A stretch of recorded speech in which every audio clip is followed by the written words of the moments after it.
Hello Year 6 and welcome to your art lesson. So for today in art we are carrying on with our John Ruskin art, and we're going to look at a little bit more by him, and then you're going to have an opportunity to try some of his techniques to create your own sketch. So John Ruskin was a renowned thinker, writer, artist and social reformer.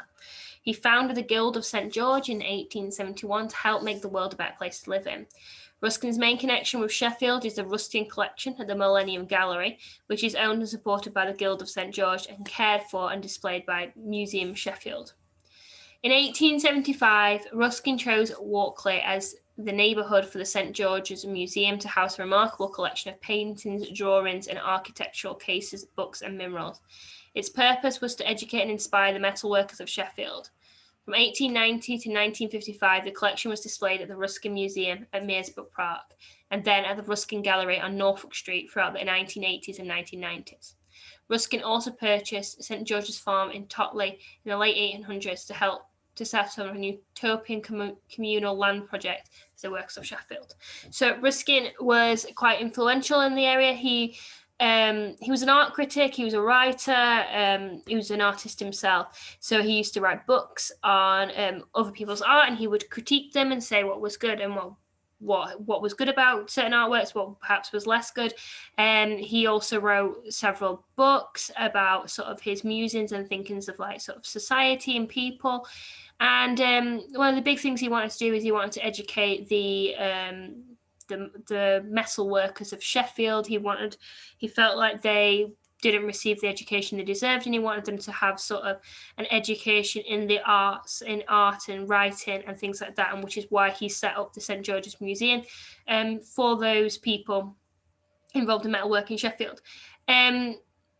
So we're going to carry on with looking at him. When we've looked at John Ruskin before, we've sort of talked about like sort of buildings and sort of how he draws them. I've put some little pictures of different pieces of art that John Ruskin made.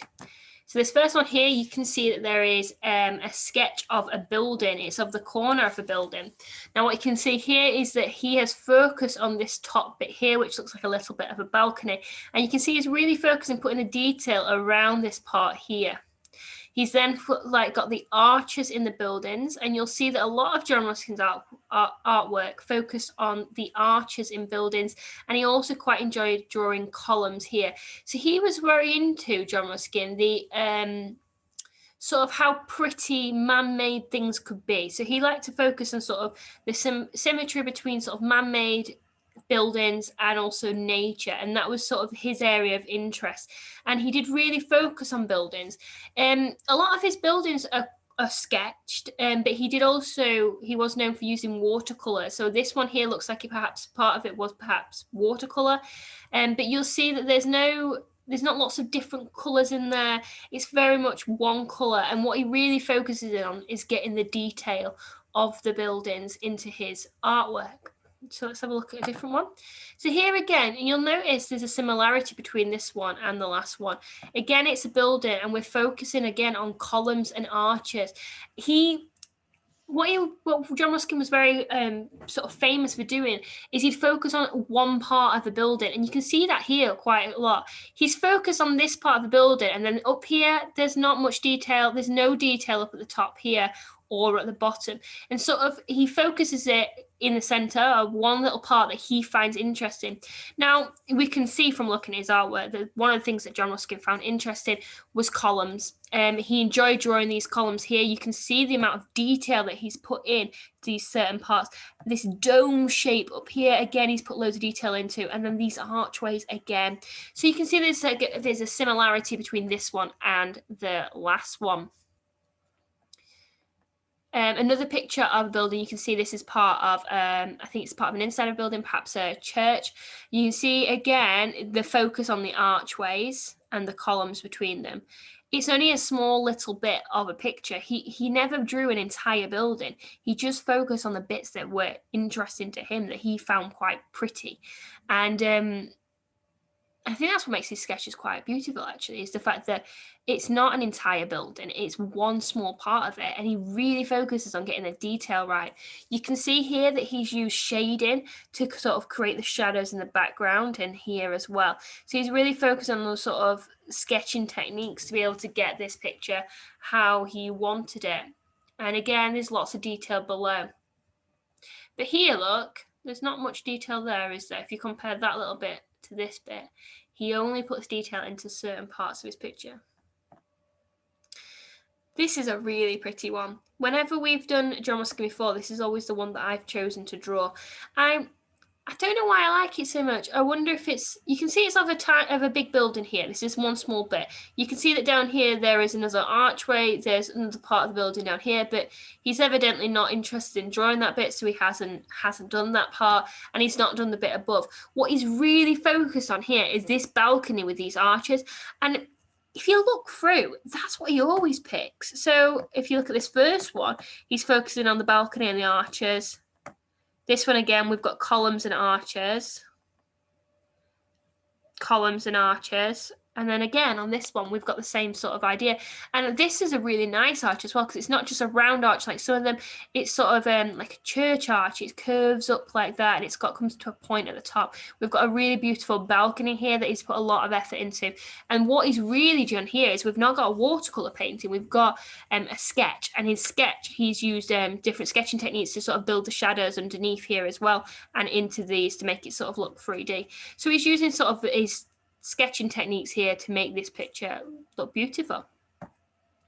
Another one here, this one is, I'm sure you can see the difference straight away. This has got watercolor in it. So whereas the other ones were all shaded with pencil, this one has got watercolor. And again, we can see there are different colors here, but he's not picked a range of colors. He's not done a sky. He's not done grass at the bottom or flowers. He's kept it very simple. It's very simplistic, and I think that's the beauty of this artwork. So we can see that he's chosen sort of an orangey colour for the building, which obviously represents what colour the building is, like a sandstony colour. He's got a little bit of blue in his arches, and then down here he's got a little bit more colour. He's got a bit of blue and a bit of perhaps reddy orange here, but he's not got loads of different colours. It's still quite simplistic, but we can see again he's only focused on one part of the building, this edge here, and we can see that what he's really looking at is he's looking at these beautiful arches and the beautiful sort of detail around them. And it's just a stunning piece of work, isn't it? It's just lovely to look at. Another one. This one's slightly different, I think, to the others, because whereas the others, it never feels like a complete picture. This one does feel complete, and it does feel like he's put as much detail into all parts of this picture. So it seems very different to his other artworks, but again, we're focusing on the building, and what's the focus of his picture? What's the main bit? What can we see? We can see columns and arches, can't we? Arches above, the columns here. And again, it's these sort of railings and balconies that he just seems to really enjoy drawing. And it does look beautiful. You know, if someone says to you, oh, drawing buildings are pretty, you'd be like, what? No.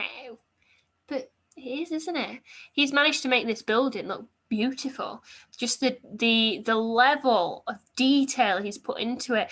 This bit here, all the tiny little bits that he's drawn into this, stunning.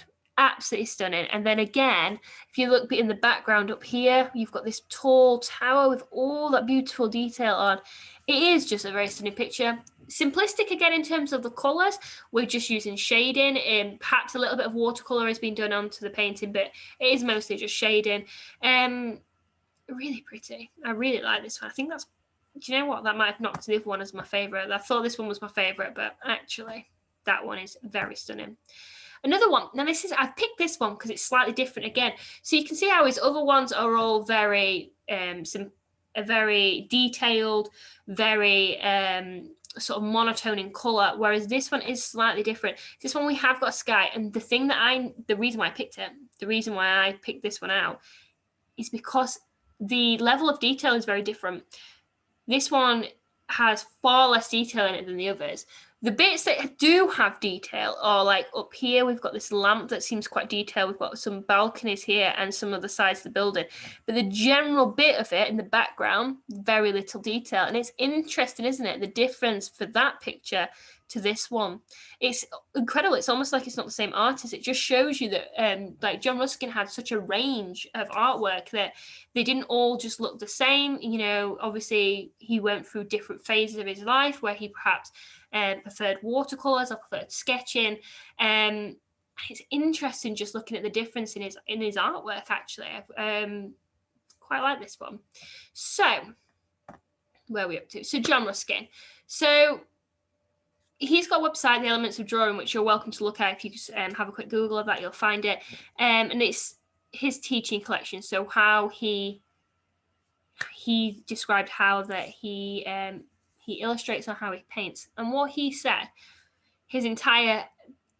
this is his sort of advice for anyone that is an aspiring artist, is he says that when he's drawing, he draws first the outline of the picture.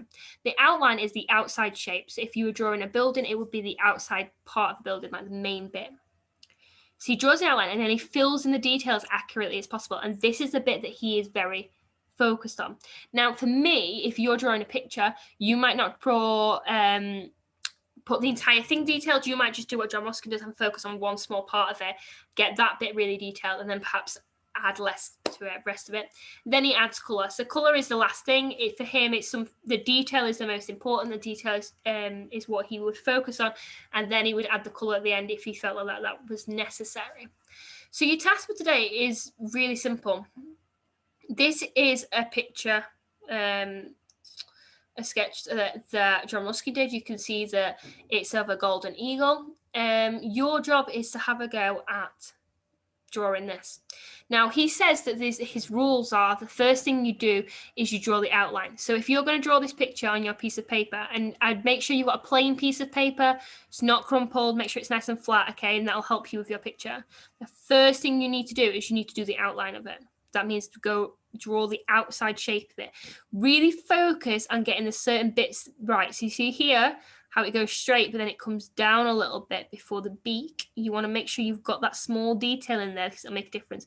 Make sure the beak drops down like this. You can see here, it doesn't go straight up, does it? It's got like a little curve in it. So make sure you're getting all of those bits of detail.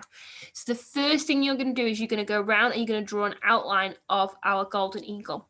Once you've drawn the outline, then you're going to look at filling in the detail. That might be drawing the eye, for example. That might be putting the feathers in and drawing the detail on the feathers, drawing this bit down here, maybe the nostril, putting those details in. And once you've done all that, you can have a look at colouring it in. Now, felt tips, bad idea with this. I think it would ruin your sketch. You don't have obviously watercolors at home. Watercolor was his medium. That's what he preferred to use. Because you probably don't have watercolors at home, I'm advising you to use, if you've got pencil crayons, I would very lightly use pencil crayons, and that probably will give you a similar effect. Or you can not do that at all. You could just do shading, and that would work fine as well. So if you don't want to use crayons to color it in, you could just use shading and make a black and white picture. I think that would work really nice as well. So I'm looking forward to seeing your artwork, actually. I don't think I've seen many of you do much art because I know it's what Mrs. Turk normally does with you. So it'll be nice to see what you can do with this. And then just send it into my email address when you're done, and I'll be happy to have a look at it. Right, that's your art lesson for today. Thank you very much for listening, and I'll see you later. Bye.